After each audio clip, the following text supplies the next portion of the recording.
Kábíyèsí Olódùmarè. Thank you, Jesus. Thank you, Jesus. Ayọ̀wá yóò ti pọ̀ tó níkẹyìn níjọba ọ̀run. Kábíyèsí Olódùmarè.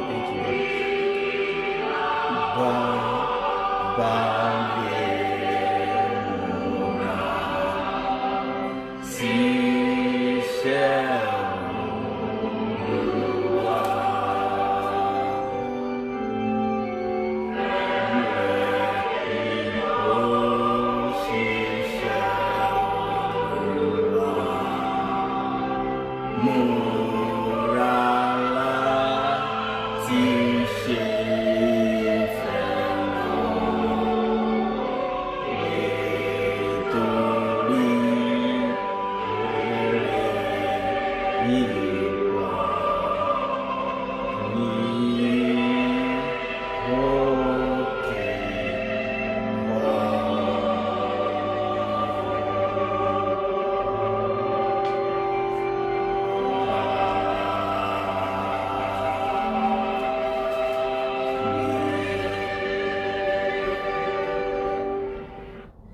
Let us glorify the name of Almighty God for what He has been doing in our life, for His protection, for His power upon our life, for His shield upon our destiny.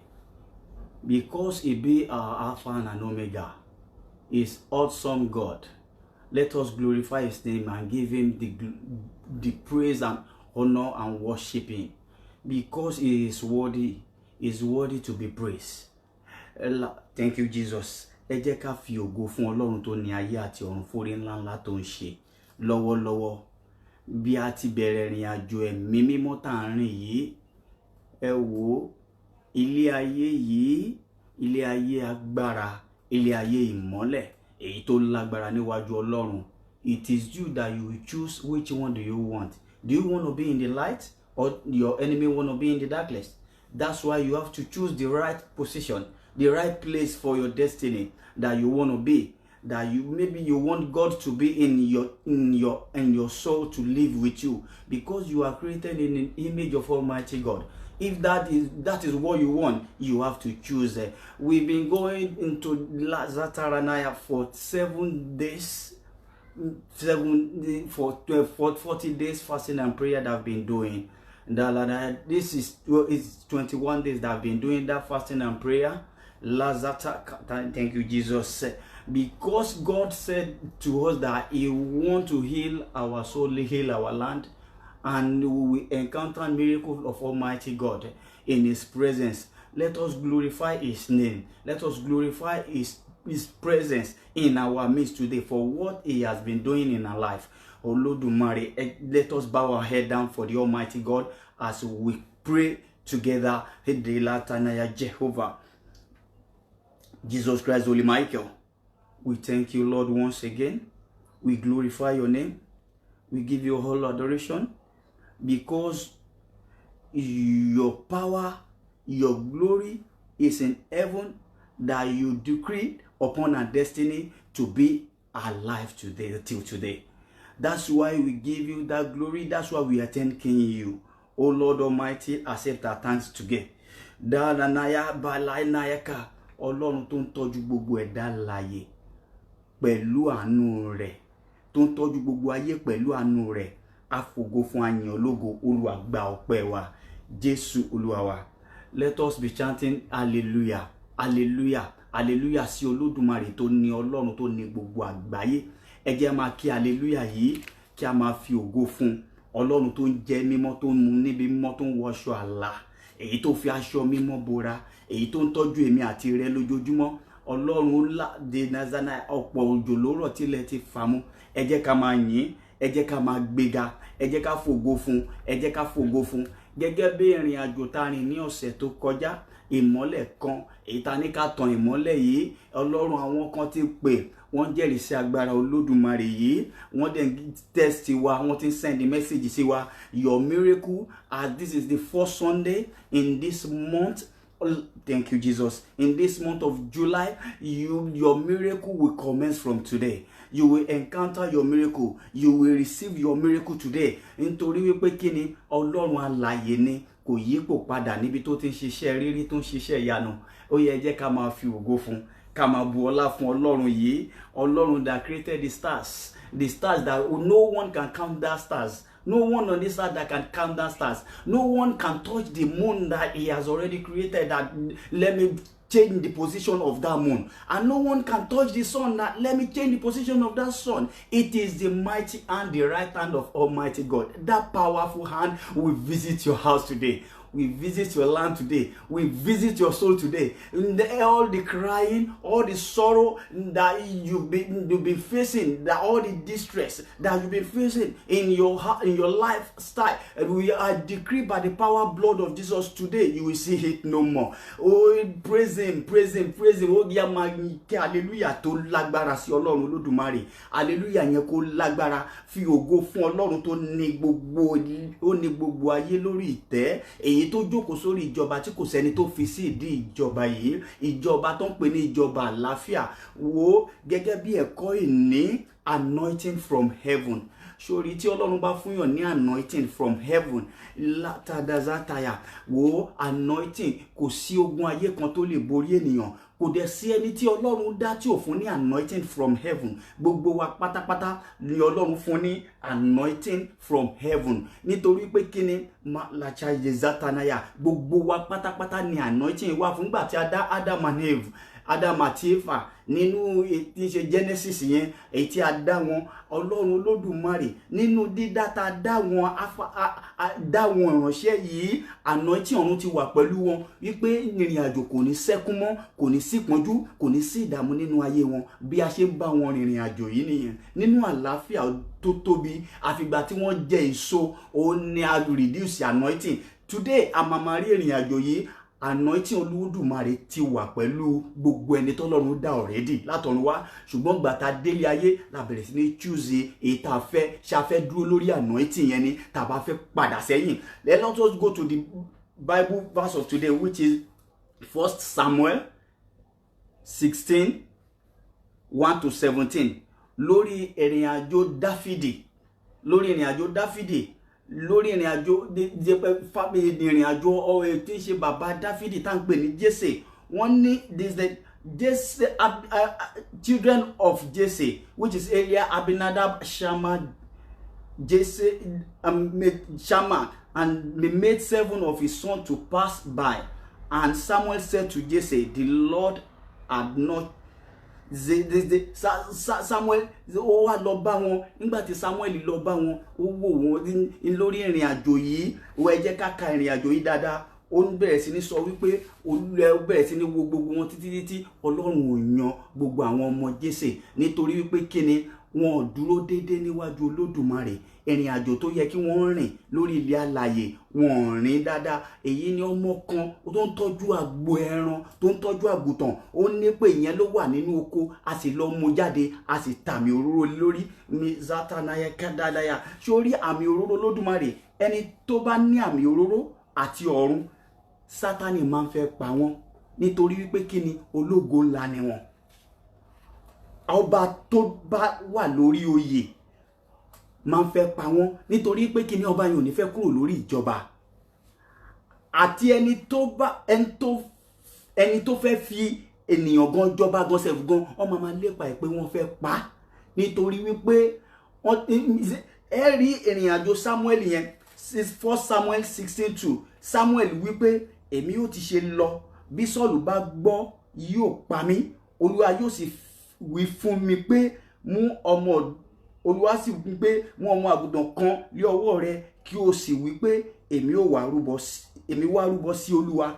Wò sórí ìrìn àjò yìí, èyí ni málàtà ìgànnásà dáradára. Thank you Jesus. Olúwa mo fògo fún ẹ nítorí pé wà láàyè. Ohun tí Málàdáyà tí Sámúẹ́lì sọ yìí, ó ní wípé Sọ́ọ̀lù máa pa òun lórí ìrìn àjò yìí tí Màílé Kàdáyà. Thank you Jesus. Ó ní pé Sọ́ọ̀lù máa pa òun tí òun bá ní wípé òun fẹ́ lọ tàmì òróró lé Dáfídì lórí, nítorí pé Dáfídì jẹ́ kíni, nítorí wípé a ti yan Dáfídì látọ̀run gẹ́gẹ́ bí ọba, ṣùgbọ́n ọba kan wà, ọba yẹn kò tí kú. Nìyí ni àwọn ìrìn àjò tó jẹ́ wípé ìlara máa wọ̀, wọ́n á fẹ́ pa ènìyàn. Ó ní Sámúẹ́lì fi sọ wípé ó máa fẹ́ pa òun.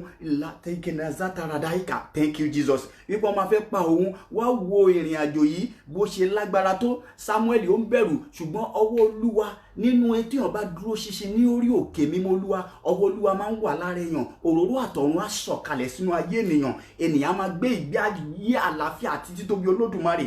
Èyí ni Sámúẹ́lì ó sì lọ Ọlọ́run ṣàlàyé gbogbo ìrìn àjò tó máa rìn fún. Àtàmì òróró lé Dáfídì lórí. Èyí ni ogun ayé kan ò borí Dáfídì. Nínú oṣù keje yìí, gbogbo ẹkún ìkọ̀kọ̀ láti ọjọ́ pípẹ́ èyí tá a ti ń sun, èyí ni tá à ń béèrè ohun kan péré, èyí ni tí ohun kan yẹn wá sí ìmúṣẹ látọ̀dọ̀ Olódùmarè.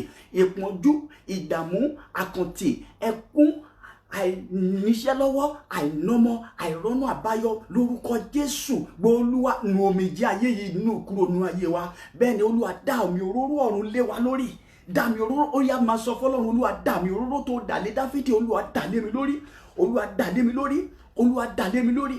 Olúwa dà lé mi lórí. Àmì òróró tó dà lé Dáfídì, ẹ̀mí mímọ́ dà lé mi lórí. Nawọ́ agbára rẹ̀, nawọ́ ìyanu rẹ̀. Ẹ ṣé Ọlọ́run nítorí pé ààyè lẹ́wà. Wò a lọ sí ìrìn àjò èyí tá à ń pè ní Sámúẹ́lì yìí, 1 Samuel 16:1-17 yìí, lórí bí a ṣe gbé gbogbo sórí èrò ènìyàn ó yàtọ̀ sí èrò Olódùmarè. Ọlọ́run máa wo iṣẹ́ ọwọ́ ẹ ká tó bẹ̀rẹ̀ sí ní tú àmì òróró ọ̀run lé ẹ lórí. O gbọ́dọ̀ dúró nínú àdúrà, o gbọ́dọ̀ dúró nínú ìgbàgbọ́. Your faith must be strong in the Lord. You must have humility. You must bow down for the Almighty God. You must do His will. You must worship Him. When you are doing all these things, the anointing of God will be upon your destiny. And when God anoints you, no sorrow, no crying, no distress on this earth. No one can conquer you, because you are powerful in the Lord, because you are strong in the Lord, because you are in the presence of Almighty God. Angel of heaven will be fighting for your destiny. Thank you, Jesus.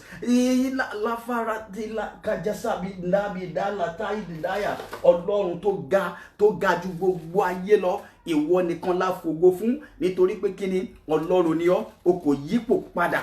Aláàánú tí kò gbàgbé wa, tó gbà wá lọ́wọ́ ọ̀tá, tó ń ṣe ohun ìfẹ́ rẹ̀ sí wa. Ọkàn wa tutù jọjọ. Hallelujah. Ẹ ṣé Ọlọ́run, ẹ ṣé Ọlọ́run níbi tẹ́ ti bẹ̀rẹ̀. Ẹ ṣé Olúwa, ẹ ṣé Olúwa, ẹ̀yin nìkan la ó máa gbéga. Ẹ wo Olúwa Ọlọ́run Olódùmarè. Èyí ni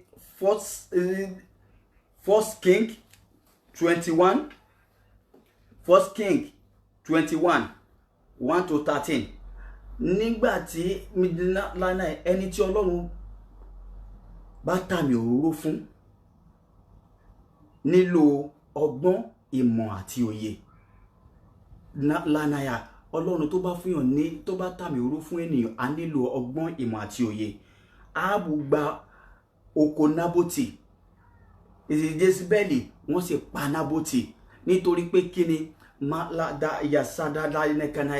àmì òróró àtọ̀run ta fún ní ládàzátayaka kò ní ọgbọ́n, kò ní ìmọ̀, kò dẹ̀ ní òye. Èyí ni wo ìrìn àjò Sámúẹ́lì yìí. Tó bá wo ìrìn àjò 1 Samuel 1-17, tó bá kà dáadáa lórí ìrìn àjò Mẹ́tàlánayaka, lórí ìrìn àjò tí à ń pè ní Samuel, lórí ìrìn àjò tí Samuel yìí, wà rí pé Samuel ti sọ fọ́lọ́run, nítorí ọgbọ́n Ọlọ́run wà pẹ̀lú Samuel, ìmọ̀ àti òye Ọlọ́run wà pẹ̀lú Samuel. Ó ní láti sọ fún Ọlọ́run, Olúwa tí mo bá lọ tàmì òróró lé ọmọlé Jésè lórí tá a pè ní Dáfídì, Sọ́ọ̀lù máa pa mí. wo ìrìn àjò yẹn ọlọ́run wo nítorí pé ó béèrè ó ní ọgbọ́n ọlọ́run síwájú ìrìn àjò rẹ̀ a dẹ̀ ṣàlàyé ìrìn àjò tó máa rìn fún akọ ní nǹkan tó máa ṣe pé kó mú ẹgbọ́rọ̀ màálù ẹgbọ́rọ̀ màálù kan dání èyí tá à ń pè ní bí sheep kan kó mú dání tó bá ti mú dání kó sọ wípé òun wá rúbọ sí ọlọ́run.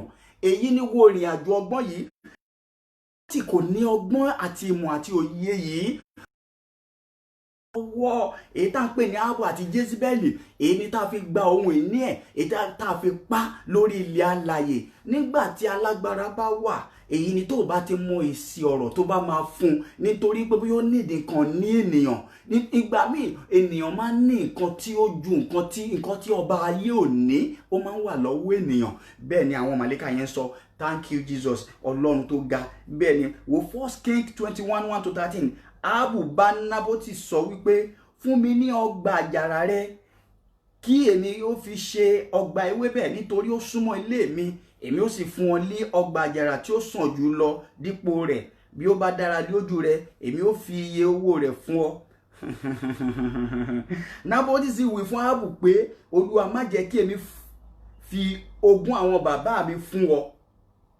Ṣó ti rí ìrìn àjò àìní òye lórí àìní ọgbọ́n àti ìmọ̀ àti òye Olódùmarè èyí ni tí ó tẹnu ẹ̀ kò yẹ kí ó ní ó fi ohun ìfèsì kan òun ní ìrìn àjò tèmi àti rẹ máa ń rìn nígbà míì níwájú Olódùmarè níbikíbi tí a bá wà àwọn tó bá ju ni lọ wọ́n lè ju nínú nítorí ẹ̀ tó bá béèrè kankan tó bá ju ẹ̀mí wa lọ Ọlọ́run la nílò láti lọ bá Ọlọ́run yìí ló máa dìde ìrànlọ́wọ́ láti gbèjà wa wò inú Áhábù sì bàjẹ́ nígbà tí inú Áhábù bàjẹ́ Jésíbẹ́lì lọ bá lójú rìn ó ní pé Jésíbẹ́lì ayé rẹ̀ sì tọ̀ wá ó sì wí fún pé èṣe tí wọ́n kò fi jẹun nítorí Nábótì kọ̀ láti fún ọ ní ọgbà àjàrà rẹ̀. Jésíbẹ́lì wí fún pé Áhábù ìwọ kò wá jọba lórí Ísírẹ́lì ṣòtírí gbogbo alágbára ayé yìí ó lè sọ nínú òyìn ó lè mú kéèyàn sọ anointing if you don't have wisdom knowledge and understanding ó lè mú kéèyàn sọ anointing wò ó ní pé kí ẹ ṣe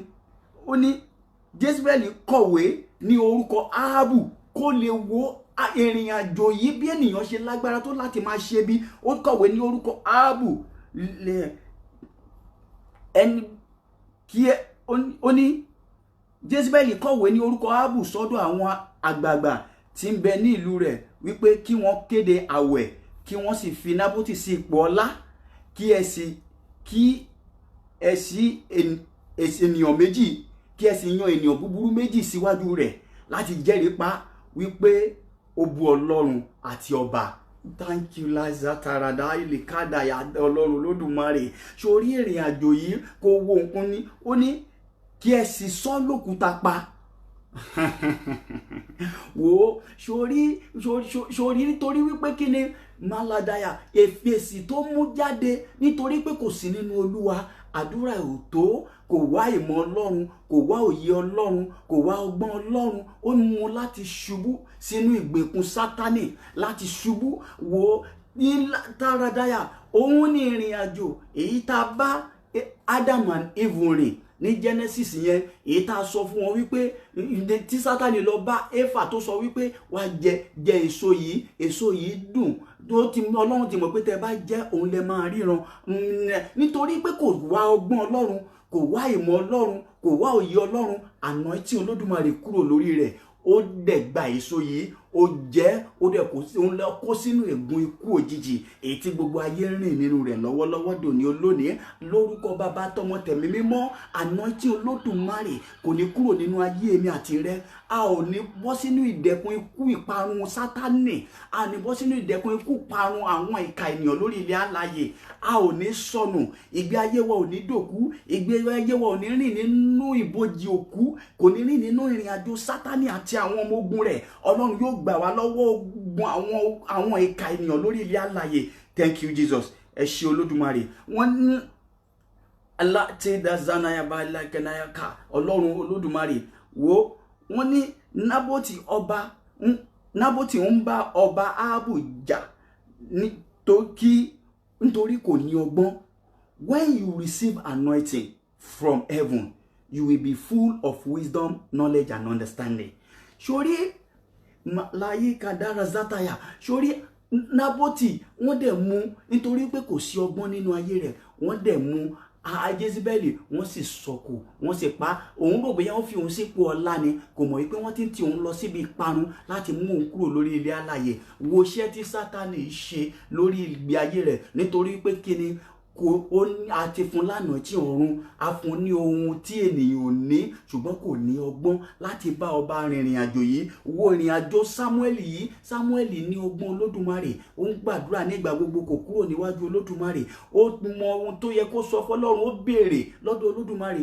Tí mo bá lọ tàmì òróró lé Dáfídì lórí, malakanazata, ń bá tàmì òróró lé lórí, Sọ́ọ̀lù máa pa mí ní látàídáyà. Olódùmarè, thank you Jesus. Wo ìrìn àjò tó sọ yìí, Ọlọ́run wá wọn pé mo ń jẹ́ kí n fún ní ọgbọ́n tí ó máa lò láti lè délé Jésè, láti tàmì òróró lé ọmọ mi lórí tá à ń pè ní Dáfídì. A dẹ̀ fún ní ọgbọ́n tó máa lò láti lọ lò. Ṣùgbọ́n Nábótì ò béèrè ọgbọ́n Olódùmarè, kò béèrè ìmọ̀ àti òye Olódùmarè fún ohun tó máa fi rìnrìn àjò láti kọjú ìjà sí ọba Áhábù. Ọba ayé wọ́n lè sọ nínú, nítorí pé kíni, wò ó gbọ́dọ̀ ní ẹ̀mí ìrẹ̀lẹ̀, o gbọ́dọ̀ ní ẹ̀mí ìfaradà, o gbọ́dọ̀ ní ẹ̀mí ìpamọ́ra. Ìgbà míì tí ọba ayé bá lóhun nídìí nǹkan ní àgọ́ ara ènìyàn, lórí iṣẹ́ èèyàn, lórí òwò èèyàn, lórí ohun tí èèyàn bá ní, o gbọ́dọ̀ wá ọgbọ́n Ọlọ́run láti mọ èsì tó máa fi fún. Tẹ́nìyàn bá ti ní èsì tó dára láti fi fún, tó bá lọ sọ nǹkan tí ò yẹ kó sọ jáde, ẹ̀mí ènìyàn kúrú lórí ilẹ̀ alààyè. Àná tí Olódùmarè á dẹ̀ sọnù, àná tí Olódùmarè kò ní kúrò nínú ayé rẹ̀. Lórúkọ Jésù, nínú oṣù yìí, ó yá ká máa gbà anointing Olódùmarè, ká máa gbà anointing Ọlọ́run, ká máa gbà anointing Olódùmarè, ká máa gbà anointing Olódùmarè. Wò Mizana, when you receive anointing from heaven, you will be full of wisdom, knowledge and understanding. Isaiah 11:1-2. Èèkàn kan yóò sì jáde láti mú kùkùté Jésè wá, ẹ̀ka kan yóò sì hù jáde láti inú gbòǹgbò rẹ̀. Ẹ̀mí Olúwa yóò sì balẹ̀, ẹ̀mí ọgbọ́n, ẹ̀mí òye àti ẹ̀mí ìgbìmọ̀ àti agbára, ẹ̀mí ìmọ̀ràn àti ìbẹ̀rù Olódùmarè. Ládàrátánáyà, ṣe rí títóbi Olódùmarè lóhun tí à ń sọ. À ń sọ̀rọ̀ nípa ìrìn àjò Jésù Kristi, nígbà ohun tí Àìsáyà ń sọ nípa rẹ̀ nígbà tí kò tí ì wá sórí ilé alààyè. À ń sọ̀rọ̀ nípa Jésù olùgbàlà aráyé, wípé surely when you are not full of wisdom, knowledge and understanding, tí èṣù bá ti gbé àdánwò rẹ̀ dé, èèyàn ṣubú sínú ìgbèkùn rẹ̀. Ohun tọ́lọ́run destiny ènìyàn, tọ́lọ́run kọ mọ́ ènìyàn yẹn, anointing á dẹ̀ kúrò lónú ayé ènìyàn, ènìyàn á dẹ̀ sọ anointing nù. Lórúkọ Jésù, you will be full of wisdom, knowledge and understanding with the mighty name of Jesus. Anointing of Jesus will fall upon our destiny. God will open heaven of anointing into our destiny today. God will open heaven of anointing of God. Anointing of God will be upon our destiny. Anointing of Jehovah will be upon our destiny. I decree by the power blood of Jesus, by the power blood of Jesus, by the mighty name of Jesus, by the glorious name of Jesus, open heaven of anointing into our destiny. Open heaven of anointing into our destiny. Open heaven of anointing to our destiny. Ó yá máa sọ di àdúrà, máa gbàdúrà. Ọlọ́run Olódùmarè, anointing tó ní ọgbọ́n, anointing tó ní ẹ̀mí ìgbìmọ̀, anointing tó ní ẹ̀mí òye. Olúwa fi sí orí mi lónìí. Ó yá fi sí orí ọmọ mi, fi sí orí aya mi, fi sí orí ìdílé mi, níbi tí mo láládé tí mo ta gbogbo dé. Olúwa fi sí wọn lórí. Ọlọ́run Olódùmarè, fi sí wọn lórí. Gbogbo àwọn èyí ni tí wọ́n wà káàkiri gbogbo àgbáyé, níbi tí mo láládé tí mo ta gbogbo dé. Olúwa dá anointing ẹ̀mí mímọ́ ọ̀run dá lé wọn lórí. Olúwa má jẹ́ ká Sátánì orí wọn pa, oṣó má jẹ́ orí wa pa, àjẹ́ má jẹ́ orí wa pa, èmèrè babaláwo kà láfàkà má jẹ́ orí wa pa, oṣó àjẹ́ gbogbo abínúkú ènìyàn má jẹ́ orí wa pa. Dá anointing ẹ̀mí mímọ́ lé wa lórí. Wo ohun Olódùmarè ni á dẹ̀ jókòó ti ènìyàn lórí ilé alààyè. A máa báyọ̀ gbé 1 John 2:27. Anointing of God is for all human beings. 1 John 2:27. But the anointing which ye have received of him abideth in you, And ye need not that any man teach you, but as the same anointing teacheth you all things, and is truth and is no lie, and even as it hath taught you, ye shall abide in him. Sórí ohun tó ń sọ nípa anointing Olódùmarè yìí, ìyẹn ni wípé àgbogbo wa pátápátá ni Ọlọ́run ti wà anointing láti ọ̀run wá, nítorí pé gbogbo wa la gba ọgbà Édẹ́nì kọjá. God created us in his own image. Ìyẹn ni wípé Ọlọ́run fẹ́ràn wa. He loves us. That's why he created us in his own image. Anointing of God is with us. Is with our destiny. Ó wà pẹ̀lú wa láti ọ̀run wá. Ẹni látànáyà. Ṣùgbọ́n ènìyàn ló máa wá choose when you are on this earth. You will now choose that. Do you want to be with God with anointing of God Almighty, and be increased in anointment of God Almighty? If you want to be increased, if you want to increase it, you have to be with him and do his will. Ṣùgbọ́n ìfòróróyàn tí ẹ̀yin ti gbà lọ́wọ́ rẹ̀ ó ń gbé inú yín, ẹ̀yin kò sì pé ẹnìkan kọ́ yín, ṣùgbọ́n ìfòróróyàn náà ń kọ́ yín ní ohun gbogbo tí ó jẹ́ òtítọ́, tí kìí ṣe èké, àní gẹ́gẹ́ bí ó sì ti kọ́ yín, ẹ máa gbénu rẹ̀. Sórí ti ládàra ṣàdátàyà, sórí anointing Olódùmarè, èyí ni tí pé we have to be doing the will of God every blessed day and be in his presence. Anointing Olódùmarè yẹn á dẹ̀ máa bá wa gbé, á máa bá wa jẹ́. Ìyẹn ni wípé ọgbọ́n Olódùmarè, the wisdom of God, knowledge of God, understanding of the doing of following Christ and be doing his will now be with us. It will now be our portion, because we have humility in his presence. We are ready to serve him. Oh, anointing yẹn máa jáde láti ọ̀run wá nípa àdúrà ní ìgbà gbogbo àti ẹ̀mí ìrẹ̀lẹ̀ kí ọkàn wa that our heart should be holy in his presence. When that heart is holy, the anointing of God, sórí ojoojúmọ́ lọ́lọ́run máa ń ṣépè, ní èpè Ọlọ́run máa ń jáde.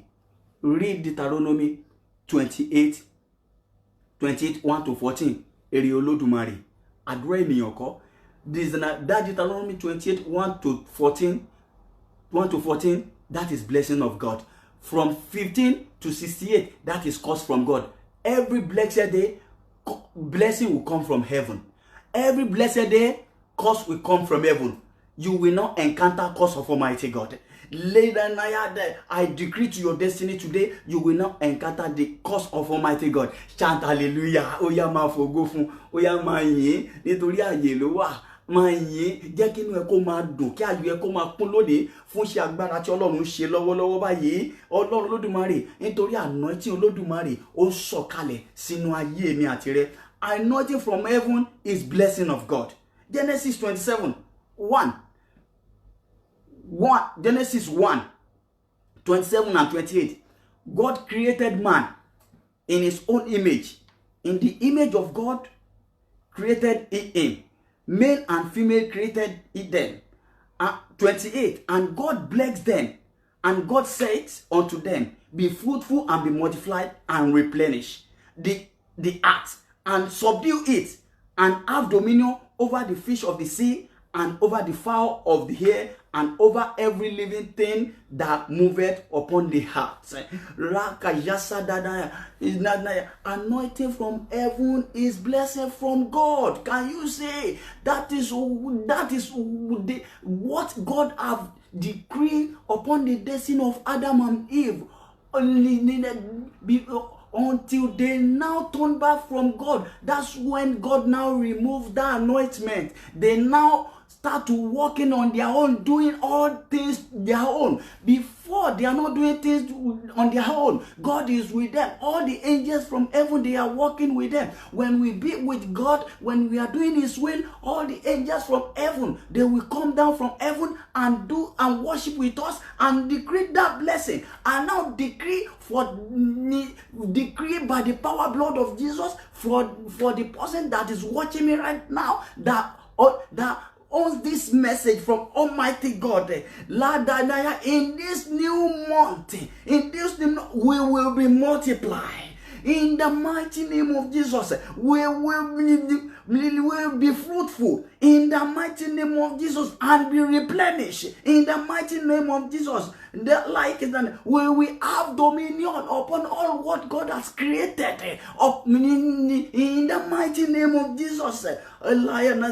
Ọlọ́run Olódùmarè gbọ́ Yorùbá ó ní 1:28 yẹn ni Ọlọ́run sì súre fún wọn. Ọlọ́run sì wí fún wọn pé ẹ máa bí sí kí ẹ máa sì máa rẹ̀ kí ẹ sì gbilẹ̀ kí ẹ sì ṣe ìkáwọ́ rẹ̀ kí ẹ sì máa jọba lórí ẹja òkun àti lórí ẹyẹ ojú ọ̀run àti lórí ohun alààyè gbogbo tí ń rákò lórí ilẹ̀. Wò ó ṣé o ti rí níta ló wá sọ wípé o kì í ṣọba. You are a king. Who said that you are not a queen? You are a queen. Nizana ta ló sọ wípé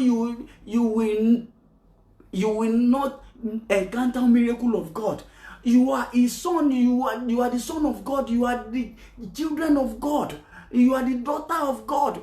Ohun tó wà lọ́wọ́ rẹ̀, ohun ló ní láti fi fún wa láti jẹ́ ọba lórí gbogbo ẹ̀. Anointing Olódùmarè ó yá sọ̀kalẹ̀ sínú ayé mi, sọ̀kalẹ̀ sínú ayé rẹ. Anointing Olódùmarè ó yá máa jọba. Ọ̀run kò ṣí lónìí, ọ̀run kò ṣí. Proverbs 9:12. If thou wise, thou be wise for thyself, but if thou scornest, thou alone shall bear it. Allah yìí na Saradaya. Ó ní ìwé yẹn ní ó ní Proverbs 9:12 ó ní tí o bá gbọ́n náà wò. If you don't seek for wisdom, knowledge and understanding, you can't manage anointing from heaven. You can't manage that anointing from heaven. Nítorí wípé sí ládàyà tó bá mọ wọ́n ṣe ń gbàdúrà láti dúró níwájú Olódùmarè, láti máa gbàdúrà ní ìgbà gbogbo, láti ní ẹ̀mí ìtẹríba, láti ní ẹ̀mí sùúrù àti ẹ̀mí ìpara àti ẹ̀mí ìfẹ́ràn ọmọlàkejì. Tó bá ti ní àwọn ohun ìrìn àjò yìí nínú ìrìn àjò àgbélébù tó gbé yìí, ó máa mú ènìyàn máa sọ anointing Olódùmarè nù. Èyí ni wípé ní Proverbs 9:12 yẹn ni wípé you have to be wise in the Lord. Nasana, don't be scornest. Be wise in the Lord. O gbọ́dọ̀ gbọ́n níwájú Olódùmarè láti tẹríba fún Ọlọ́run, láti máa béèrè, láti máa kànlẹ̀kùn. Ọgbọ́n, ìmọ̀ àti òye. Ọlọ́run á máa dá òróró tuntun lé ènìyàn lórí ní ojoojúmọ́. Òróró tuntun yẹn kò wá ní gbẹ. Á máa di sórí ọjọ́ wo lè nìyàn sùn téèyàn jí lórí ilẹ̀ alààyè téèyàn kì í mu omi. Gbogbo ọjọ́ lè nìyàn máa mu omi lórí ilẹ̀ alààyè. Téèyàn bá mu omi, á máa di wípé ènìyàn padà lọ síbi tó ti wá. Wò ó bẹ́ẹ̀ náà ni ìrìn àjò anointing Olódùmarè. Wò ó jẹ́ tó fún ẹni lọ sẹ́ṣọ̀ kan.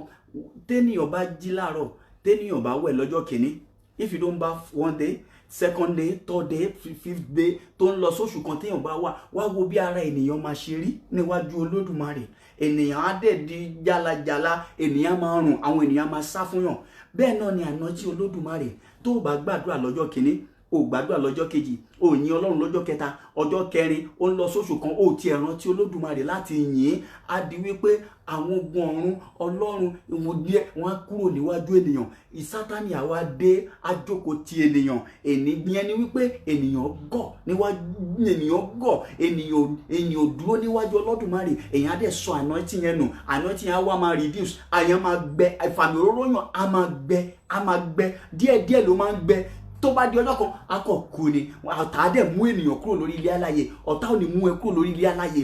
Wá síwájú Olódùmarè pẹ̀lú àdúrà ìyìn rẹ kó lágbára láti yin Olódùmarè. Ọ̀run á sì bẹ gbé, á sì wẹ̀ fún ẹ. Olúwa sọ fún Olódùmarè, Olúwa fi ojú ẹ̀mí mímọ́ wẹ̀ mí.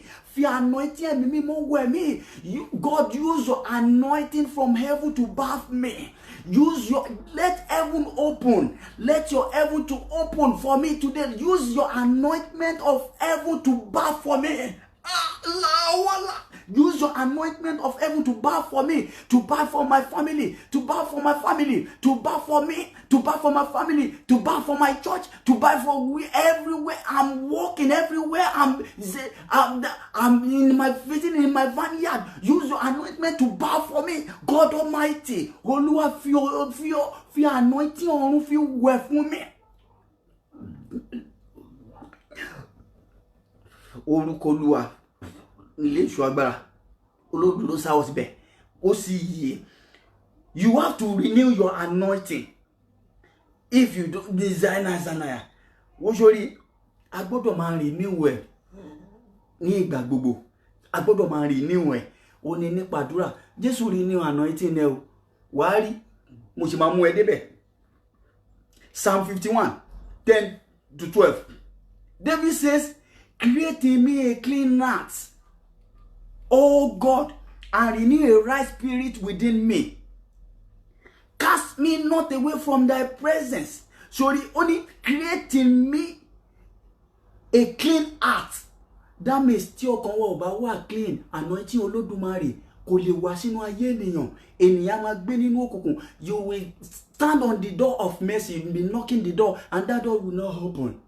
Because your heart is not holy with Almighty God. Sátánì adé fi yàn ṣe rèé adé gbé ènìyàn mi. Sátánì ò ní gbé mi àti rẹ́ mi. Ó ní and renew a right spirit within me. Surely renew of Holy Spirit. Renew of anointment of God. Renew of ọmọ wa látọ̀run. Anointing yẹn á dẹ̀ bẹ̀rẹ̀ sí ní sọ̀kalẹ̀. Olúwa o, renew my anointing. Jehovah, renew my anointing. God Almighty, renew my anointing. Send it to the Lord. Renew my anointing. When God renew your anointing, you are blessed already. In Isaiah, you will be fruitful. In Isaiah, all depth in your life, God will erase it. Oh Lord, my anointing of God always remove death, it will remove poverty, it will remove sickness, it will remove distress.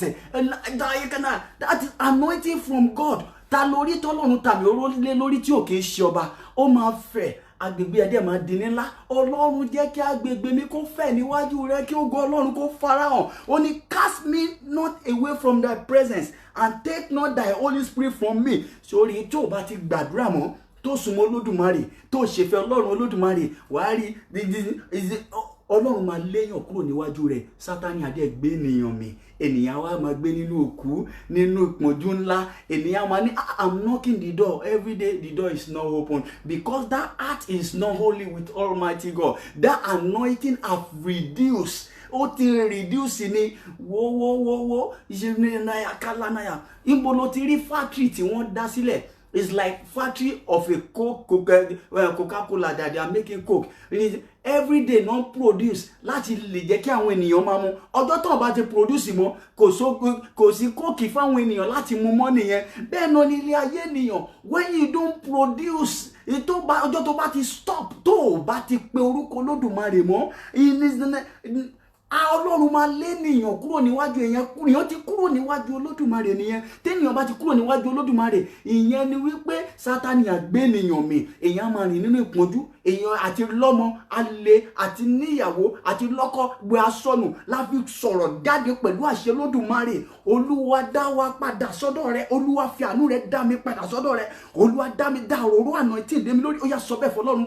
Olúwa o, pour your anointing from heaven to my head. Pour your anointing of heaven onto my life, onto the life of my son, on my life, of my wife, on my family. Pour your anointing of heaven onto my head. Jehovah, pour your anointing of heaven onto my head. Oh, I want to see you today. I want to see you. I want to receive your miracle today. Oh God Almighty, release the heaven of anointing into my destiny. Release it. Open that heaven. I want you. Lila sanaya. Joba fi agbára rẹ̀ hàn. Yàmi lẹ́nu láyà kazanaya. Restore to me the joy of the salvation and uphold me with thy free spirit. Jehovah will uphold you with his free spirit. He will uphold you. He will uphold you. Wo babaláwo ojoojúmọ́ tó bá jí ó máa ń fi agbára kún agbára ẹ̀. Á kí àwọn bàbá ẹ̀, àwọn òrìṣà yẹn á bẹ̀ sí kí wọn. Ọjọ́ tí ó bá kí wọn, nǹkan kankan máa ṣẹlẹ̀ sí. Ọjọ́ tí ó bá ti kí wọn, tí ó kí orí kí wọn, tó kàn jí, ó dẹ̀ kí wọn, kò ṣe kankan. Ṣùgbọ́n wa, we will sleep. When we wake up, we will not glorify the name of Almighty God that holds your heart, that holds your life, of your family. You will not you will be thinking of these worldly things that we are passing through. Instead of us to be in his presence so that God can increase our anointing, he can increase our blessing and will increase that. All what we are passing through. He is the one that owns our life. He can do his miracle. He will do it. He will surely do it. Not like go for tabatiji.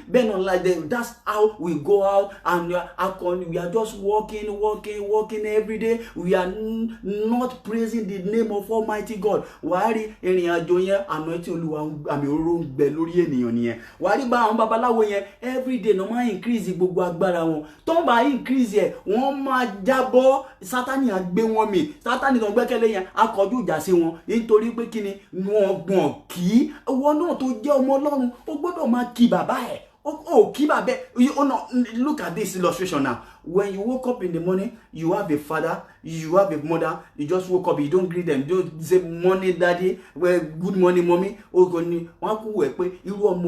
That is up. When they will say that this is a bastard child. Eyo kì í ṣe ọmọ tó jáde látara mi. Nítorí ẹ̀ òun náà ló máa ń jáde látọ̀dọ̀ Ọlọ́run pé ó wà ní já ọmọ àlè. Ìlànà tá bá kí Olódùmarè, àmì òróró máa ń gbẹ ni lórí ayé ènìyàn. Àmì òróró Olúwa ò ní gbẹ lórí ẹ. Ẹ̀mí láti máa yin Ọlọ́run lógo nínú ipòkípò tá bá wà kó bà dé gbogbo wa.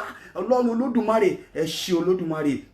Ayamana Kezataya. Wo, you need to rejoice in the presence of God. When you want to receive anointing, you want God to increase your anointing. You need to rejoice in the presence of God. You have to be happy. Philippians 4:4. Rejoice in the Lord always. And again, I say rejoice. Oh no, only Yorùbá ni ẹ máa yọ̀ nínú Olúwa ní ìgbà gbogbo. Mo sì tún wí ẹ máa yọ̀. Èyí ni ìrìn àjò àwọn ìránṣẹ́ Olódùmarè Paul Apostle tí wọ́n sọ nípa when we rejoice like that Psalm 100, that's it, make a joyful noise unto the Lord. When we rejoice, you woke up in the morning, you praise the name of Almighty God. You worship him, you glorify his name. You are saying to him, Olúwa mo dúpẹ́. All what you are lack that Satan have been using it to mock you. You now be using all those things to praise God. That is what God will open heaven towards your destiny and say that this is my son, this is my daughter, and he will now do his miracle upon your destiny. He will now surprise you and make you happy that look at this, my son his life is in like this. And he still remember me to glorify my name. Oh goodness, let me make him happy. Because he's happy. When you are happy, angels of heaven will be happy with you. When angels are happy, when they worship with you, you will encounter miracle. Angels of heaven, the anointing of heaven will call upon our destiny, and they will rejoice in the presence of Almighty God. Hallelujah! Ejeka fogo Olódùmarè. Oya onika máa yọ̀ nígbà gbogbo níwájú Olódùmarè. Yatara sana mala dayan. How to keep anointing of God? Philippians 4:5. Let your moderation be known unto all men. The Lord is at hand. Gbọ́ Yorùbá ẹ jẹ́ kí ìpamọ́ra yín di mímọ̀ fún gbogbo ènìyàn. Olúwa ń bẹ nítòsí. Wo Nábótì ò ní ìpamọ́ra. That's why tó fi ló ń bá ọba tó ló ń dá ọba lóhùn. Ó pé ọba upon everything that you ask the whole nation. You ask that. The only the inheritance of my family, you want to take that portion from me? Why? O ṣe jẹ́ oníwọ̀bì àbáyé. Ó sọ̀rọ̀ sí ọba, òun ló jẹ́ ká pa tògótògó. Ọlọ́run kì í dáhùn sí ìrìn àjò bẹ́ẹ̀ yẹn. O gbọ́dọ̀ ní ìpamọ́ra ẹ̀mí, the spirit of humility. When you have the spirit of humility, wisdom of God will fall upon you. When it fell upon you and you will encounter that miracle, you now see what people are saying, that how are you going to do it? God will now make a way for you where there's no way. And it will make you happy. It will make you laugh. In the mighty name of Jesus, you will rejoice in the Lord.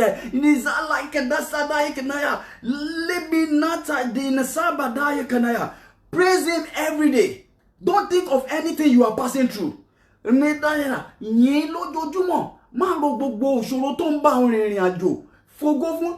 you praise God every day, the anointing of God will increase in your life. It will increase, and God will bless your destiny.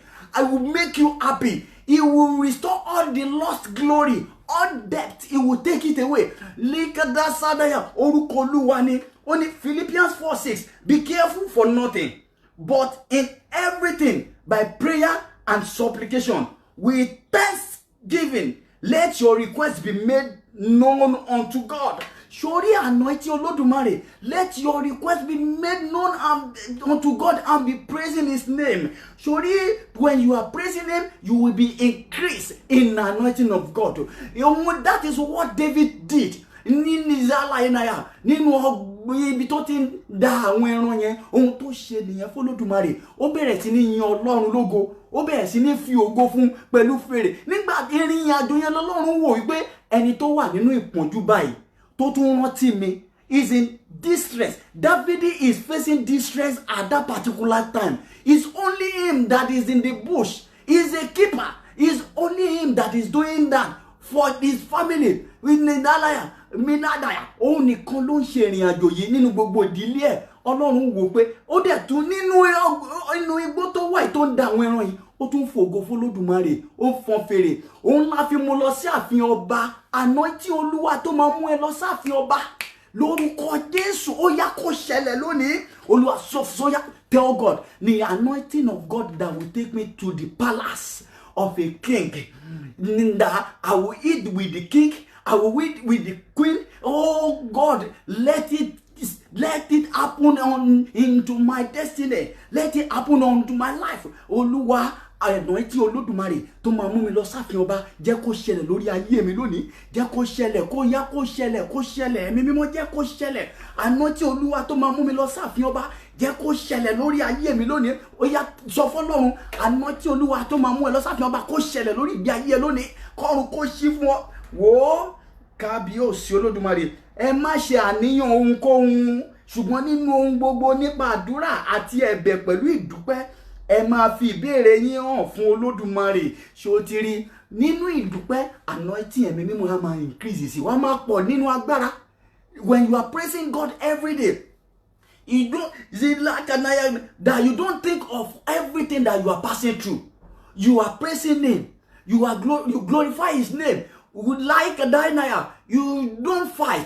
When you don't fight anyone in the presence of God, you are doing his will, you are praising his name, you are glorifying the name of Almighty God every day. You will encounter that miracle of God. Lakazana, open will open for you. You will be increased in the anointing of God. Olúwa Ọlọ́run Olódùmarè, ẹ̀mí láti yin Olódùmarè. The spirit to be praising God every day. Father, Lord, bestow it upon my life.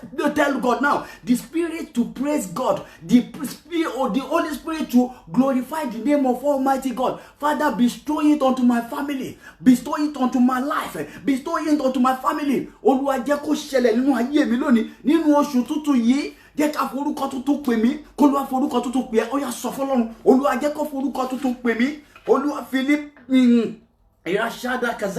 Philippians 4:7. And the peace of God, which passeth all understanding, shall keep your heart and mind through Christ Jesus. Surely, Spirit of God, tó ju gbogbo agbára tó wà ní gbogbo ayé yìí lọ àti orin, á wá fi ọkàn á fún ẹ ní ìsinmi. And you will receive your baby. And you will receive your son. You will receive your daughter. You will receive your blessing. In this month, you receive your blessing by the power blood of Jesus. Ó yá gba ọmọ, ó yá gba àlàáfíà, ó yá gba ẹ̀mí gígùn, ó yá gba ògo, ó yá gba agbára, ó yá gba anointing Olúwa tó ń sọ ènìyàn di ńlá. Ó yá ká máa gba agbára tó ń sọ ènìyàn di ńlá. Ìbùkún Olúwa tó ń sọ ènìyàn di ńlá. Ó yá máa ṣẹlẹ̀, máa ṣẹlẹ̀. Ó ní wo Yorùbá, ó ní àti àlàáfíà Ọlọ́run tí ó ju ìmọ̀ràn gbogbo lọ yóò sọ ọkàn àti èrò yín nínú Kristi Jésù. Wo ìrìn àjò. When Jesus was baptized, Spirit of Lord came upon him. That Matthew 3:13-17. That is what we read last week. Only the Spirit of the Lord came upon him. Ó sọ wípé èyí ni àyànfẹ́ ọmọ mi, ẹni tí inú mi dùn sí gidigidi. When John the Baptist wanted to baptize him, that is when heaven opened for him. Heaven opened for him like that Sarah died, and that heaven opened for him because he had that humility. and the wisdom of God Almighty, which that Isaiah have already spoken before he was born. Thank you, Jesus. Kó tó di pa bí ohun tí Isaiah yẹn tí wọ́n ti sọ nípa rẹ̀ kó tó di pa bí wo ìmúṣẹ yẹn ó ní ọgbọ́n ó tẹríba níwájú John the Baptist ó ní kó ṣe èyí kó rìnrìn àjò yẹn lọ́wọ́lọ́wọ́ èmi tó ẹni tó gbọ́dọ̀ baptize yẹ ó ní rìnrìn àjò yẹn bí a ti kọ̀wé rẹ̀ látọ̀run rìnrìn àjò yẹn ó dẹ̀ tẹríba wárí orin wa kan ní ìtẹríba yíjọ́ mi mọ́ ẹ̀ṣọ́ òdodo ẹ̀yìn jọ mi mọ́ ojú mi wo sẹ́yìn lókè ọ̀run ìtẹríba níwájú Olódùmarè ó máa ń jẹ́ kéèyàn increase nínú ẹ̀mí mímọ́ wárí Jesus renew his anointing every day. Jesus renew. Jésù ò dákẹ́ àdúrà. Every blessed day he always pray to God and be praising his name and glorify his name. And we are following Jesus Christ. Tá a bá ti tẹ̀lé wo sórí nǹkan kan wà. Wo sórí ní oṣù tuntun Mùsùlùmí máa ń ṣe nǹkan kan wọ́n ní Allahu Akbar náà fi yin Ọlọ́run. Christian náà máa ń ṣe kíní kan lẹ́nu sẹ̀lẹ̀sẹ̀ wọ́n á ní pé Ọlọ́run ọba yíyẹ ìyẹn ni gbogbo ayé wa a fi fún Olódùmarè gbogbo àgọ́ ara wa a fi fún agbé orúkọ rẹ̀ ga fún Ọlọ́run tó ń pa Ọlọ́run tó ń jí òun la fi fún wàá rí ìrìn àjò yìí èyí ni tí láyékádá maramana satani denaya èyí tí a fi fún àwọn ìránṣẹ́ yìí wàá rí wípé ìyẹn lágbára ọ̀run dẹ̀ yín increase wọn pọ̀ nínú agbára fún ẹni tó bá dúró níwájú Ọlọ́run a máa pọ̀ nínú agbára a máa pọ̀ nínú ẹ̀mí wo yàrá wo when Jesus renew his anointing every day wọ́n ní Elijah àti Mose wọ́n sì yọ sí ní Matthew 3:13-17 yẹn ó sọ wípé thank you Jesus ẹ ṣé Olódùmarè ọba àìlèwí lè ṣe wọ́n ní wípé ẹ̀mí Olúwa jọ ó ní èyí ni àyànfẹ́ ọmọ mi ẹni tínú mi dùn sí gidi ohun yẹn jáde látọ̀run wá nínú ìgbà tí Matthew nígbà tí ní ìrìn àjò ìgbà tó ò dákẹ́ àdúrà tó ń gbèbẹ̀ fún ọgbọ́n ìmọ̀ àti òye síwájú sí níwájú Olódùmarè tó ń gbàdúrà ní ìṣẹ́jú fún increase nínú ẹ̀mí mímọ́ nínú anointing Olódùmarè ó rí pé ó ní Elijah àti Mose tún jáde sí Matthew 17:1-5 after 6 days Jesus taketh Peter, James and John his brother and bringeth them up into a high mountain apart and was transfigured before them and his face did shine as the sun and his raiment was white as the light. Ṣé o ti rí ìrìn àjò Jésù lọ gbàdúrà lórí òkè òun àti Peter, James àti John ó mú wọn dání wọ́n ní ṣé o rí àdúrà tó ti ń gbàbọ̀ látẹ̀yìn wọ́n ló he fast for 40 days and 40 nights Jésù lọ́dọ̀ wò nítorí ẹ̀ kò dákẹ́ àdúrà ìwọ náà nínú ìṣòro tó wà má dákẹ́ àdúrà má dákẹ́ òní sí nínú ìṣòro òní sọkún mọ́ òní mọ ìkorò mọ́ nínú ọdún yìí nínú oṣù yìí ìkorò ayé wa dópin ìpọ́njú ayé wa dópin ẹ̀dààmú ayé wa dópin àgbànú ayé wa dópin àmúbọ̀ àkàntì gbèsè ayé wa ó dópin inú oṣù yìí àwọnú ògo májẹ̀mú àlàáfíà àwọnú ògo májẹ̀mú ìbùkún Olódùmarè wọ́n ní nínú àdúrà tó ń gbà yìí tó wà níwájú olóòkúrò wọ́n ní aṣọ ẹ̀ sì funfun bí ẹ̀gbọ̀n òwú ó dẹ̀ ń dán bí ìmọ́lẹ̀ ńlá tó lágbára and behold there appeared unto them Moses and Elijah talking to him. Sórí ìdúró ṣinṣin nínú Olódùmarè ó máa ń mú increase wá nínú anointing Olódùmarè sórí òun ló mú increase wá nínú anointing Jésù Kristi Nazareth yẹn èyí tí ò kúrò níwájú rẹ̀ tó tẹ̀síwájú wọ́n ní then answered Peter and said unto Jesus, Lord, it is good for us to be here. If thou wilt let us make here 3 tabernacles, one for thee, and one for Moses, and one for Elijah. Ṣó ti rí títóbi Olódùmarè. Olúwa ó yá sọ fún Ọlọ́run lórí destiny ẹ wípé anointing Olúwa tí Jésù yóò mú ẹkún ìṣòro ayé mi kúrò àìrọ́mọbí, àìláyà, àìlọ́kọ, àìníwègbélú, àìní àlàáfíà, àìní ẹ̀mí gígùn, àìsàn ọjọ́ pípẹ́. Anointing Olúwa tí ń ṣe ìwòsàn ó yá sọ̀kalẹ̀ sínú destiny mi, sọ̀kalẹ̀ sínú destiny mi. Anointing Olúwa kó sọ̀kalẹ̀ sínú destiny ẹ, kó sọ̀kalẹ̀, kó bẹ̀ sí ṣiṣẹ́ agbára, kó máa ṣiṣẹ́ ìyanu. Anointing Olúwa kó sọ̀kalẹ̀. Onizala kana. Why is it not done? one is in the Sinai, while he yet spake, behold, a bright cloud overshadowed them, and behold, a voice out of the cloud, which said, This is my beloved Son, in whom I am well pleased. Hear ye him. Ohun ló jáde sí Jésù nínú ìwé Matthew 3:13-17. Ohun náà ló tún jáde again nínú Matthew 17:1-5. Sórí nínú ìdúróṣinṣin, nínú ìwà ọ̀yàn máa wá Olódùmarè, ọgbọ́n Olódùmarè, ìmọ̀ àti òye láti fẹ́ bá Ọlọ́run jẹun nígbà gbogbo, ó máa ń jẹ́ kí wọ́n increase nínú anointing. Olúwa, ẹ̀mí láti dúró ṣinṣin níwájú Olódùmarè, láti gba anointing lónìí nínú oṣù yìí, ó yá wọnú ayé wa lọ, wọnú ayé wa lọ, wọnú má jẹun ayé lọ. When you are cold, not hot, God will remove his anointing. Revelation 3:15-16. Èmi mọ iṣẹ́ rẹ pé ìwọ kò gbóná, bẹ́ẹ̀ ni ìwọ kò tútù. Ó ní láìka sátayà, yénẹ̀ ṣódìrí. Ó ní òun akúkú pọ̀ wá jáde nígbà tó jẹ́ pé a ṣe gbóná kò tútù. Ẹ jẹ́ ká lọ ka Revelation 3:15-16. Ọlọ́run ò ní lé wa kúrò nínú pẹpẹ rẹ̀. Pẹpẹ àánú Olúwa, Olúwa ò ní lé wa jáde. Olúwa ní, this month is a month of your testimony. This month is a month of your blessing. This month is a month of your glory. In the 7 months, number 29:1, and in the 7 months, ye shall have a holy convocation. Ye shall do no servile work. It is a day of blowing the trumpet unto you. Ṣé o ti rí Olódùmarè bó ṣe tóbi tó nínú oṣù keje yìí? Ó ní oṣù tí ó lágbára tí Ọlọ́run bá wa sọ̀rọ̀ májẹ̀mú rẹ̀ wípé a ò gbọ́dọ̀ ṣiṣẹ́ agbára kankan. Olúwa ni ó ní agbára tó gbó lórí ìgbé ayé wa. Ìpè ká blow trumpet wo òun ní ohun tó jáde sí àwọn ọmọ Ísírẹ́lì lọ́jọ́ wọn ni wípé kán lọ mú àwọn ẹran gbọ́rọ̀ màálù tí kò lábàwọ́n kí wọ́n wá bẹ̀rẹ̀ sí ní fi yin Olódùmarè. Tó bá lọ ka Numbers 29 yẹn 1-10, wá rí ohun tọ́lọ́run sọ bẹ́ẹ̀ pé ó ní kán bẹ̀rẹ̀ sí ní wá gbé ẹgbọ́rọ̀ màálù oríṣiríṣi ẹran lèyí tí kò lábàwọ́n kankan láti mú wá síwájú Ọlọ́run, láti máa yin Ọlọ́run. Èyí ní láti máa yin fògo forúkọ rẹ̀. Èyí ní oṣù àánú Olúwa fún ìgbésí ayé wa nínú oṣù keje yìí. Olúwa ó májẹ̀mú àánú rẹ nípa anointing rẹ jẹ́ kó bá yé wa rìnrìn àjò.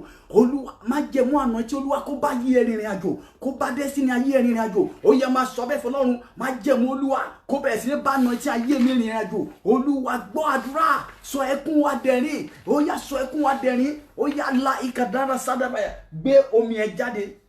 Bẹ́ẹ̀ yẹn gbé omi ẹ jáde, gbé omi ẹ jáde, gbé omi ẹ jáde, bẹ̀rẹ̀ sí ní gbàdúrà. Olúwa Ọlọ́run Olódùmarè wípé o fẹ́ ọmọ níwájú Olódùmarè. Yara kajatanda bizatala ikida farazana ikilade menasa dabaina ikadabila rajini tundi libadaya kazadaya. Májẹ̀ Ọlọ́run Olúwa bẹ̀rẹ̀ sí ní yìn, bẹ̀rẹ̀ sí ní fògo forúkọ rẹ̀. Olúwa bẹ̀rẹ̀ sí ní fògo forúkọ rẹ̀. Ó yá Olúwa yìn Olúwa. Thank the Almighty God that you receive your anointing today. Anointing of blessing of the fruit of womb. Anointing of good husband. Anointing of good wife. Anointing from God to be fruitful. In the mighty name of Jesus, let it commence in my life. Olúwa o, Maraka Zanayaka, bí mo ti tàn ìmọ́lẹ̀ lónìí, ìmọ́lẹ̀ ayé mi kó tàn fún gbogbo àgbáyé. Ìwé ìgbélú, Olúwa bẹ̀rẹ̀ sí ṣílẹ̀kùn rẹ̀. Ìwé àlàáfíà, anointing Olúwa, èyí tó máa fi rántí mi sí rere ní gbogbo ibi tí mo bá wà káàkiri gbogbo àgbáyé. Ó yá kó bẹ̀rẹ̀ sí ní ṣẹlẹ̀. Anointing Olúwa, èyí tó máa sọ agbègbè di ńlá. Tí ohun Olódùmarè yóò fi ti àtọ̀run jáde wáyé pé èyí ni àyànfẹ́ ọmọ mi, ẹni tí inú mi dùn sí gidigidi. Èyí pé kán máa gbọ́ tèmi, èyí pé ọ̀rọ̀ ẹnu mi ni kí gbogbo ayé máa gbọ́. Ó yá sọ fọ́lọ́run pé Olúwa jẹ́ kí gbogbo ọ̀rọ̀ ẹnu mi ni kí gbogbo ayé máa gbọ́. Olúwa ṣàánú fún mi. Olúwa ṣàánú mi. Ó torí pé kí ni ológo tí kò ní pẹ̀kun ni Ọlọ́run Olódùmarè. Olúwa ni kò yípo padà. Aláàánú lórúkọ rẹ̀. Anointing Olúwa, ó yá wọnú omi yìí lọ. Olúwa anointing Olúwa wọnú ayé mi. Anointing Olúwa Tell God you want the anointing of God to enter your life, to dwell in this water and sanctify your life and purify your soul and bless your destiny. You want the anointing of Almighty God. Mikarasa de balaikenaya. Olúwa, gbogbo ẹkún oṣù yìí, ìkorò oṣù yìí, ìdààmú oṣù yìí, ìpọ́njú oṣù yìí, ó yá máa jáde lára mi. Gbogbo ẹni tó ń lépa ẹ sí ikú, tó ń lépa ẹ sí ìpọ́njú, tó ń lépa ẹ sí ìdààmú ayé, ó yá Ọlọ́run kó gbàgbára lọ́wọ́ ẹ̀. Ọlọ́run Olódùmarè, gbogbo bí ta ti lọ fẹjọ́ ẹ̀ sùn nínú pẹpẹ òkùnkùn, nínú pẹpẹ oṣó, nínú pẹpẹ àjẹ́, nínú pẹpẹ mèrè, babaláwo káláfàkà, Ọlọ́run kó gbèjà ẹ, Ọlọ́run kó gbèjà mi lórúkọ Jésù. Gbogbo ẹnikẹ́ni tàbí láti inú obìnrin tó ń yọ ayé ẹ lẹ́nu, tó ń yọ ayé mi lẹ́nu, k'Olúwa kó gbèjà wa. Ó dábọ́lá, ògo ni fún Olódùmarè, ògo ni fún Olódùmarè. A yìn ọ́ nítorí pé wọ́n ni Ọlọ́run, olùgbàlà ni ọ́, Olúwa tó fi ìgbàlà rẹ̀ kárí wa, nítorí pé kí ni Ọlọ́run ni ọ́. Ó yá, continue praising the Almighty God, continue praise His name, glorify His name, glorify His name. The mercy of the Lord is upon your destiny. Anointing of God, pour it on my head. Anointing of God, pour it on my head. Anointing of God, new anointing from heaven above that will enlarge my coast, that will enlarge your coast. Anointing of God will pour it on your head. Anointing of God will pour it on your head. God will bestow it upon your head, will bestow it upon your destiny. Anointing of God that will bless your soul, that will make you happy. God will bestow it upon your destiny. Anointing Olúwa, Olúwa o, sórí ìyìn Olódùmarè, nínú anointing Olódùmarè, ó máa ń mú kí Ọlọ́run kó gbé dá rẹ̀ sókè láti máa ṣẹ́gun ẹ̀mí èṣù nínú ayé ènìyàn. Bẹ́ẹ̀ ni àwọn áńgẹ́lì yẹn sọ, wo èdè Olódùmarè èyí tó ń jáde sí wa lónìí wípé kí a má bẹ̀rù. Bẹ́ẹ̀ ni òun Olúwa ó jáde wípé òun ti ṣí ilẹ̀kùn májẹ̀mú tuntun fún àwọn ènìyàn, èyí ni tí wọ́n tún ti yí ọkàn padà. Ṣé ó lóní tó ti gba Jésù nínú májẹ̀mú ìpè yìí lọ́wọ́lọ́wọ́, that you've changed your heart, that you want to be with the presence of Almighty God. Ohun náà jáde wípé ẹ̀mẹ́rẹ́kù ẹ̀ ó ti bẹ̀rẹ̀ iṣẹ́.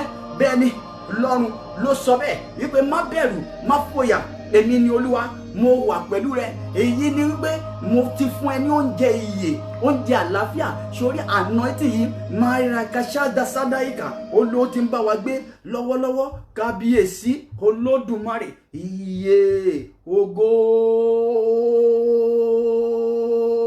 f'Olódùmarè, ògo f'Olódùmarè, ògo f'Olódùmarè, ògo f'Olódùmarè, ògo f'Olódùmarè. Akara bashazanta la kada inina tanaya. Ẹ̀mí Olódùmarè, ó yá sọ̀kalẹ̀ bí a ti ń gbé ọ̀gá yìí. Ó yá máa ṣe wòsàn lórí gbogbo àgọ́ ara wọn tó ń wò mí nínú ilé káàkiri àgbáyé. Ó máa ṣe wòsàn, ó máa ṣe wòsàn. Olúwa, ẹ̀mí Olódùmarè, sọ̀kalẹ̀ máa ṣe wòsàn. Kábíyèsí, ẹ̀mí mímọ́, Ọlọ́run ìrẹ ni ọba, olùbùkún, máa sọ̀kalẹ̀, máa sọ̀kalẹ̀. Ẹ̀mí Ọlọ́run máa sọ̀kalẹ̀, máa ṣe wòsàn, máa tọ́jú wa. Olúwa, the spirit of death out in our body, the spirit of sickness out in our body, all the cancer in our life out in our body. This is a spirit. In the tell God, the spirit of barrenness in our life out in our body, the spirit of poverty out in our body, the spirit of sickness out in our body. In the mighty name of Jesus, God Almighty, open heaven of deliverance into our destiny. Open heaven of deliverance into our life. Open destiny, open heaven of blessing into our life. Open this heaven, anointing, new anointing from heaven above. Open it into our destiny. Kábíyèsí Ọlọ́run, ṣíjú àánú rẹ̀ wò wá. Have mercy upon our destiny. Tell God, Jehovah, have mercy upon my destiny. Jehovah, have mercy upon my destiny. Jehovah, have mercy. Let your mercy fight for me. Oh, all the people that they are reporting me to the darkness people, to evil people, Jehovah, fight for me. Let your mercy fight for me. Jehovah, let your mercy fight for me. Gbogbo ẹni tó ń fẹjọ́ mi sùn òkùnkùn, tell God, gbogbo ẹni tó ń fẹjọ́ ẹ̀ sùn òkùnkùn ènìyàn lórí ilé alààyè, babaláwo ni, aláfàkà, oṣù àjẹ́ ni. Olúwa, jẹ́ kí àánú rẹ gbèjà mi. Olúwa, fi àánú rẹ gbèjà mi. ọba ẹ̀mí mọ́, ọba ẹ̀mí, ọba olóore, Olúwa o, tí fèrèsé ìbùkún, open heaven of blessing into our life, open the blessing, open the heaven of blessing, a blessing of anointing, new anointing from heaven above, open it. Olúwa gbọ́ ẹkún yìí, Olúwa nu omijé yìí nù. Olúwa àwọn ènìyàn wọ́n ti rò wá pé wọ́n fi wá ṣẹlẹ́yà, wọ́n béèrè pé ta ni Ọlọ́run lórí ayé wa. Ọlọ́run Olódùmarè gbà wá lọ́wọ́ arónípin, gbà wá lọ́wọ́ abátẹnijẹ́, gbà wá lọ́wọ́ olùfisùn, gbà wá lọ́wọ́ abátẹnijẹ́. Ọlọ́run o, gbogbo alábàákà, olùdágùdọ̀ ká, ọmọdé ká, gbogbo ẹnikẹ́ni babaláwo ká, èyí tó ń fẹ́ jó wá sùn, Olúwa àná etí, àánú Olúwa èyí tí ó gbà wá lọ́wọ́ wọn, Olúwa sọ̀kalẹ̀, ó yá máa sọ fọ́lọ́run, àná etí Olúwa yìí kó sọ̀kalẹ̀ sínú ayé rẹ, àná etí Olúwa kó sọ̀kalẹ̀. Olúwa, we are expecting thee, Father, heal us, Jehovah, heal us, Jehovah God, Holy God, Holiness God, Mighty God, we bow down for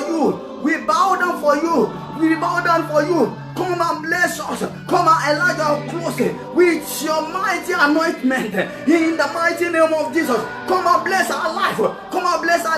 You are God of mercy. In your throne is full of joy. In your throne is full of happiness. God Almighty, open this heaven. This water, sanctify it with your blood. Sanctify our soul with your blood. Tell God now, God should sanctify you and heal you. You want to encounter that miracle. Olúwa sọ̀kalẹ̀. Olúwa adúpẹ́ lọ́wọ́ rẹ̀. Ẹ̀mí Ọlọ́run iṣẹ́ ẹkú tọ́jú wa. Ẹ̀yin ni Olúwa agbéyìnga nítorí ayé lẹ́wà. Ẹ ṣọ́ Ọlọ́run òkú. Ẹ kò yípo padà. Yàrá sára. Jésù Olúwa wa. Ríà kàsámbà láì na sára banaya. Ẹ jẹ́ ká gbé Ọlọ́run ga. Ẹ jẹ́ ká yìn nítorí tó tóbi, tí àánú rẹ̀ pọ̀ jọjọ. Ẹ jẹ́ ká gbé Ọlọ́run ga nítorí pé ààyè ló wà. Ẹ ṣé Ọlọ́run. Yatana yakada sandaba. Jehovah Jesus Holy Michael, we thank you, God, because you've already done your miracle today in our life, because you've hearkened unto our prayer, because your throne is a throne of grace now, and you open the heaven of your anointing into our destiny today. We thank you, Lord. God, accept our thanks. Agbe ọ̀gá yín ológo, hallelujah, fògo fún Ọlọ́run Olódùmarè lókè ọ̀run, máa jọba lọ, má ṣe padà lẹ́yìn wa. Jésù Olúwa wa. Àmín lórúkọ Jésù. Ẹ jẹ́ kí let us drink our water and use it to bath as we are doing. Ní dáadáa ẹ jẹ́ ká mú ká ṣe bí a ṣe máa ń ṣe lánàá ìmọ́lẹ̀ ọwọ́ wa.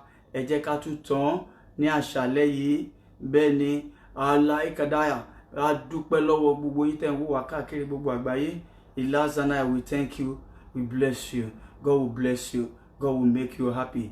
Nazatala nada ilataya, ẹ ṣé ẹ kú ìrìn àjò yìí. Láyé nazanaya ẹ ní ṣe lásán lórí ìrìn àjò yìí. Ìgbà ọpẹ́ wa yóò máa pọ̀ sí. Jésù Olúwa wa. Àmín lórúkọ Jésù. Aya kanada tadabinda bidaya daya.